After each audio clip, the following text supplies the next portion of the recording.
ओम नमः शिवाय। आस्था सागर YouTube channel में आपका स्वागत है। रुद्र संहिता का पार्वती खंड का 18वां अध्याय। कामदेव का भस्म होना। ब्रह्मा जी बोले, हे मुनि नारद, कामदेव अपनी पत्नी रति और वसंत ऋतु को अपने साथ लेकर हिमालय पर्वत पर पहुँचे, जहाँ त्रिलोकीनाथ भगवान शिव शंकर तपस्या में मग्न बैठे थे। कामदेव ने शिवजी पर अपने बाण चलाए। इन बाणों के प्रभाव से शिवजी के हृदय में देवी पार्वती के प्रति आकर्षण होने लगा तथा उनका ध्यान तपस्या से हटने लगा। ऐसी स्थिति देख महायोगी शिव अत्यंत आश्चर्यचकित हुए और मन में सोचने लगे कि मैं क्यों अपना ध्यान एकाग्र चित्त कर नहीं पा रहा हूँ। मेरी तपस्या में यह कैसा विघ्न आ रहा है। अपने मन में यह सोचकर भगवान शिव इधर उधर चारों ओर देखने लगे। जब महादेव जी की दृष्टि दिशाओं पर पड़ी तो वे भी डर के मारे कांपने लगी। तभी भगवान शिव की दृष्टि सामने छिपे हुए कामदेव पर पड़ी। उस समय काम पुनः बाण छोड़ने वाले थे।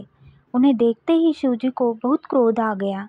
इतने में काम ने अपना बाण छोड़ दिया, परंतु क्रोधित हुए शिव जी पर उसका कोई प्रभाव नहीं हो सका। वह बाण शिवजी के पास आते ही शांत हो गया।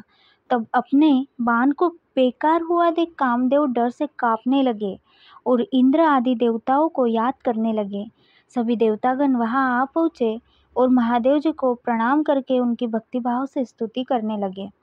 जब देवतागण उनकी स्तुति कर ही रहे थे, तभी भगवान शिव के मस्तक के बीचों बीच स्थित तीसरा नेत्र खुला और उसमें से आग निकलने लगी। वह आग आकाश से ऊपर उड़ी और अगले ही पल पृथ्वी पर गिर पड़ी, फिर चारों ओर गोले में घूमने लगी। इससे पूर्व कि इंद्रदेव या अन्य देवता भगवान शिव के क्षमा याचना कर पाते, उस आग ने वहां खड़े कामदेव को जलाकर भस्म कर दिया। कामदेव के मर जाने से देवताओं को बड़ी निराशा व दुख हुआ। वे यह देखकर बड़े व्याकुल हो गए कि काम उसकी वजह से ही शिवजी के क्रोध का भागी बना। कामदेव के अग्नि में जलने का दृश्य देखकर वहां उपस्थित देवी पार्वती और उनकी सखियां भी अत्यंत भयभीत हो गई। उनका शरीर जड़ हो गया, जैसे शरीर का खून सफ़ेद हो गया हो। पार्वती अपनी सखियों के साथ तुरंत अपने घर की ओर चली गई। कामदेव की पत्नी रति को मूर्छित होकर गिर पड़ी। मूर्छा टूटने पर वह जोर जोर से विलाप करने लगी। अब मैं क्या करूं, कहाँ जाऊं? देवताओं ने मेरे साथ बहुत बुरा किया, जो मेरे पति को यहाँ भेजकर शिवजी के क्रोध की अग्नि में भस्म करा दिया। हे स्वामी, हे प्राणप्रिय, यह आपको क्या हो गया? इस प्रकार देवी रति रोती बिलखती हुई अपने सिर के बालों को जोरों से नोचने लगी। उनके करुण क्रंदन को सुनकर समस्त चराचर जीव भी अत्यंत दुखी हो गए। तत्पश्चात इंद्र आदि देवता वहां देवी रति को धैर्य देते हुए उन्हें समझाने लगे। देवता बोले, हे देवी, आप अपने पति कामदेव के शरीर की भस्म का थोड़ा सा अंश अपने पास रख लो और अनावश्यक भय से मुक्त हो जाओ। त्रिलोकीनाथ करुणानिधान शिवजी अवश्य ही कामदेव को पुनः जीवित कर देंगे। तब तुम्हें पुनः कामदेव की प्राप्ति हो जाएगी। वह वैसे भी संसार में सब कुछ पूर्व निश्चित कर्मों के अनुसार ही होता है। अतः आप दुख को त्याग दे, भगवान शिव अवश्य ही कृपा करेंगे। इस प्रकार देवी रति को अनेक आश्वासन देकर सभी देवता शिवजी के पास गए और उन्हें प्रणाम करते हुए कहने लगे, हे भक्तवत्सल, हे त्रिलोकीनाथ, भगवान आप कामदेव के ऊपर किए अपने क्रोध पर पुनः विचार अवश्य करिए।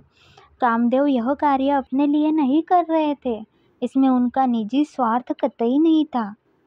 हे भगवान, हम सभी तारकासुर के सताए हुए थे।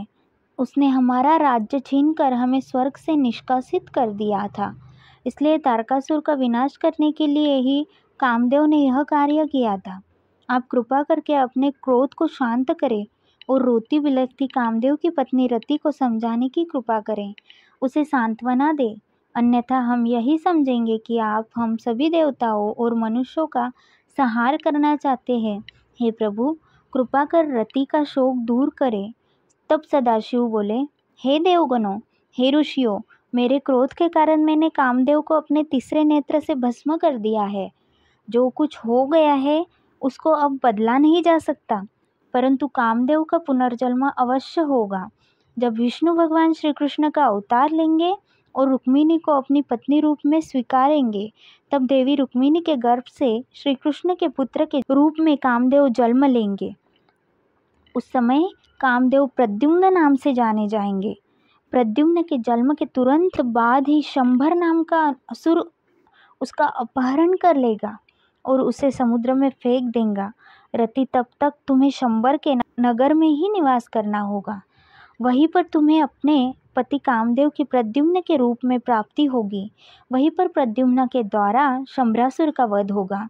भगवान शिव की बात सुनकर देवताओं ने प्रसन्नतापूर्वक उन्हें प्रणाम किया और बोले, हे देवादिदेव महादेव, करुणा निधान, आप कामदेव को जीवन दान दे और कामदेव के पुनर्जन्म तक देवी रति के प्राणों की रक्षा करें।